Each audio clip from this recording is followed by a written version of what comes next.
Guys, I am out here in beautiful Chilliwack today for a home inspection. You can see in the background, it's unbelievable here.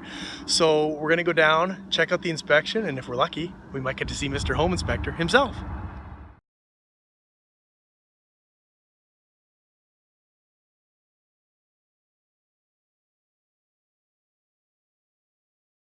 We're lucky enough today, Mr. Home Inspector is here, and I wanna ask him, Daniel, Mr. Home Inspector, what are the three most important things you guys find during inspections? Well, the three most important things that we often find in inspections is number one, we often find hidden water leaks. And one of the tools that we actually use in every inspection is the infrared camera.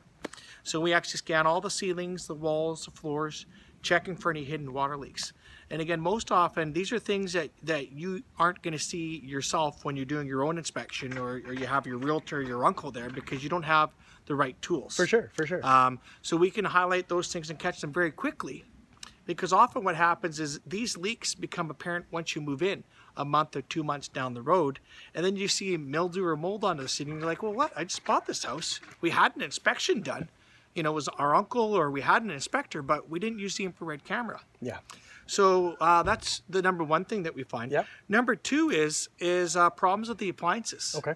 And again, I mean, you know, with the appliances, I mean, they can break down at any time. For sure. As a realtor, you have it in your contract that the appliances are supposed to be in good working order. Yeah.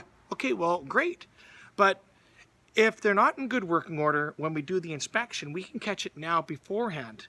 So when you move in, you don't have to deal with that after the fact. Exactly. Because anytime you got to deal with that after the fact with the realtor and the other realtor, you know something? You're going to be working really hard. Oh, yeah. And dealing with that. And you know, it's not very easy. No, not at all. So when we do the inspection, we always run and test the appliances. Yep. Because we often find that the dishwasher leaks or something doesn't work. Yeah. For example, last week I did an inspection on a condo. Well, the microwave oven worked by itself automatically. Mm-hmm. The electric fireplace, once it would turn on automatically after we turned it off. Yeah, weird. And the dishwasher wasn't working. Huh.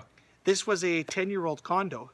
And again, a lot of the appliances weren't working. Yeah. And the washing machine was actually leaking at the front as we ran it. Okay. So again, that's the number two thing. Yeah. The number three thing we find, and again, it doesn't matter if you're buying a new home like this here, which is 8 years old, or an older home. The number three thing that we often find in homes is rodent infestation. Okay. Or pest infestation. Yeah. Okay. I mean, it's very easy for chipmunks and squirrels to get up into the attic areas. Yeah. Through openings in the roof areas, at the soffit areas, or soffitting opened up. Yeah. In an area. So again, you never know what you're going to find when you poke up your head into the attic again, because how often do we go up into our attic? I've never been in mine, so. Well, again, yeah. Not very often. And you'd be surprised what you actually find up in the attic, whether it's a raccoon family, squirrels, chipmunks, roof rats, or whatever it is. And again, what goes on up there has an effect with the value of the home. For sure. And your pocketbook. Never mind the allergies. Yep. Asthma issues, Yeah. when you got mildew or a whole bunch of feces up there from animals. It's a mess. I mean, nobody wants, you know, that mouse or roof rat running around up in the attic. Not at all. So those are our top three things, folks, Awesome. that we find when we do an inspection. My name's Daniel Fedosenko, Mr. Home Inspector, your local professional. Thank you very much. You're welcome, sir.